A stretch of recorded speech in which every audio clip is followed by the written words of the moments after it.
welcome to my video, welcome to my YouTube channel, dan jangan lupa like, comment, and subscribe.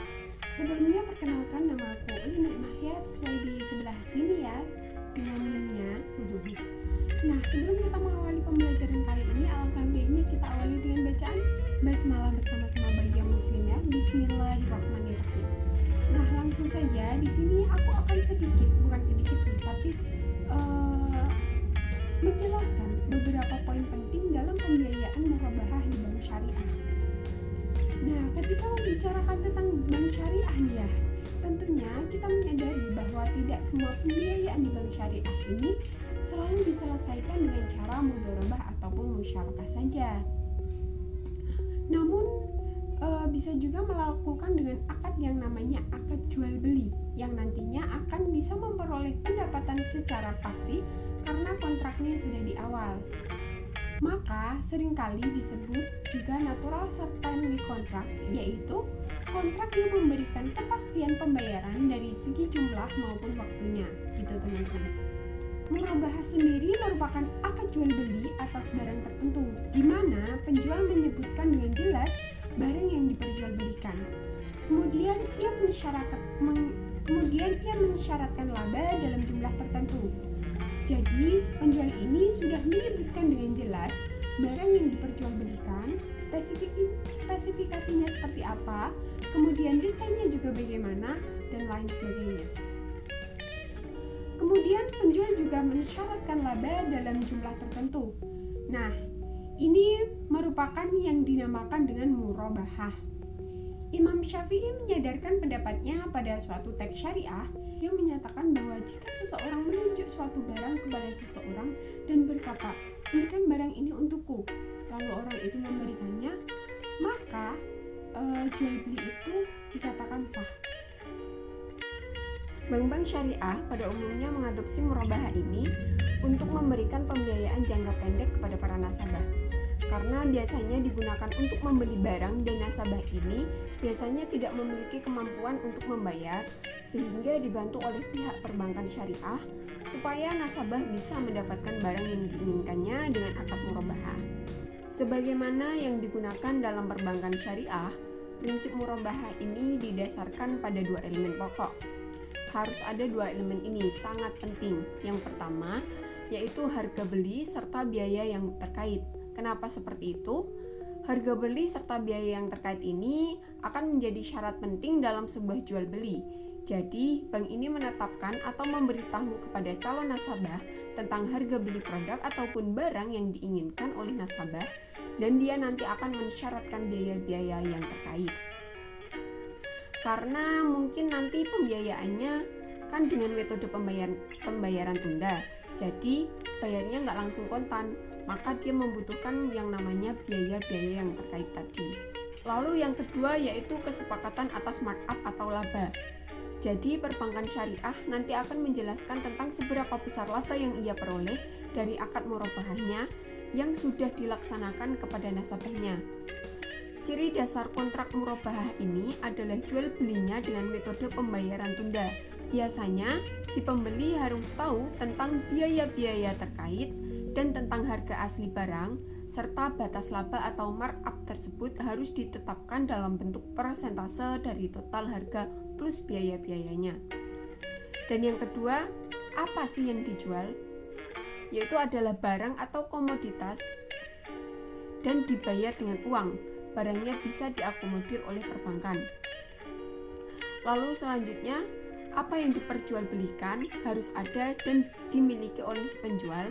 Lalu si penjual harus mampu menyerahkan barang itu kepada si pembeli.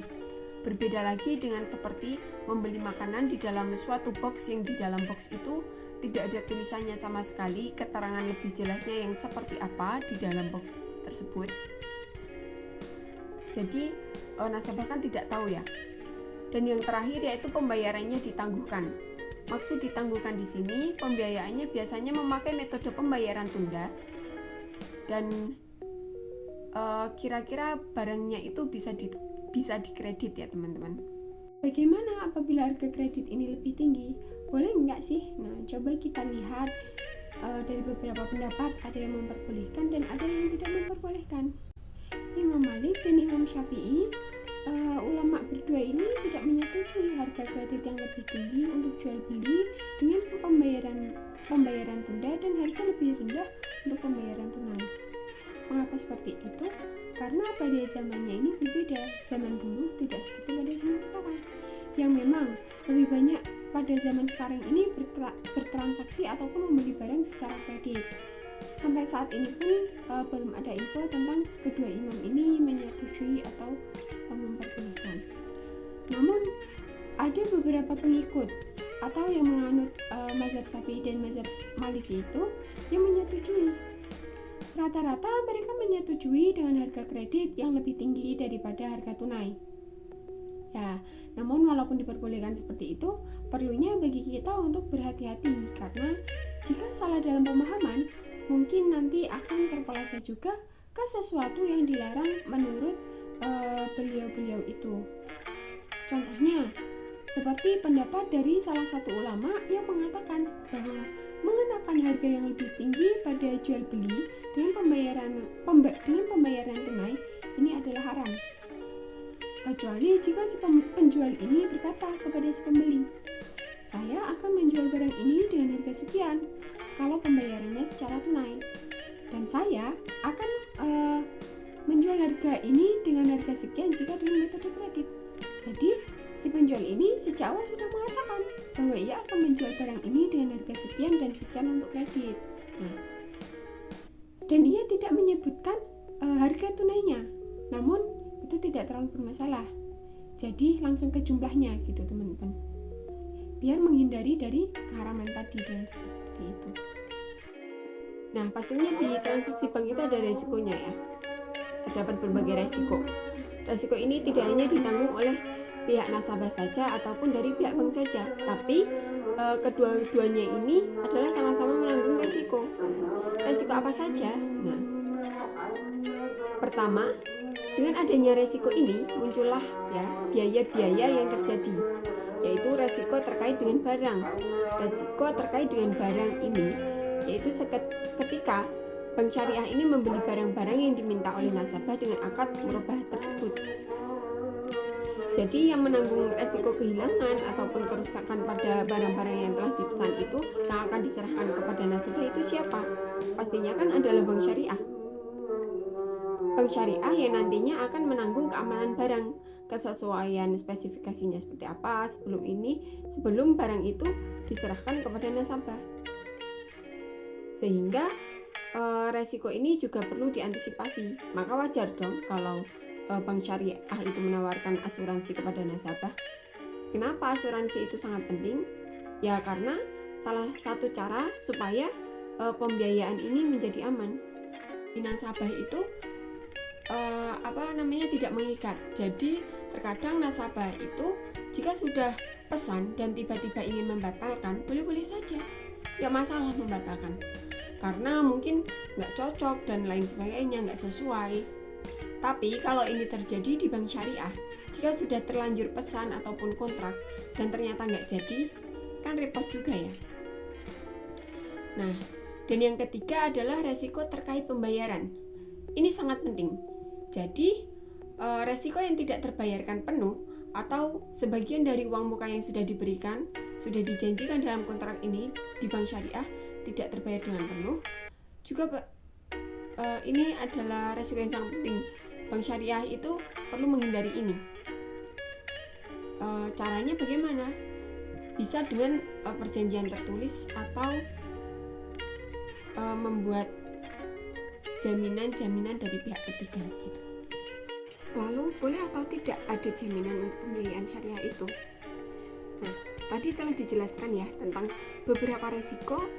Jadi resiko itu tidak hanya ditanggung nasabah saja, tapi perbankan syariah juga menanggung resiko.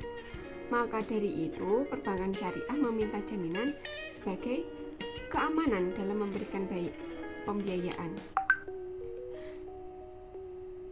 Jadi intinya jaminan dalam murabahah itu diperbolehkan agar nasabah serius dengan pesanannya, dan bank syariah juga dapat meminta nasabah untuk menyediakan jaminan yang dapat bank nasabah pegang, jaminan dari si nasabah tersebut.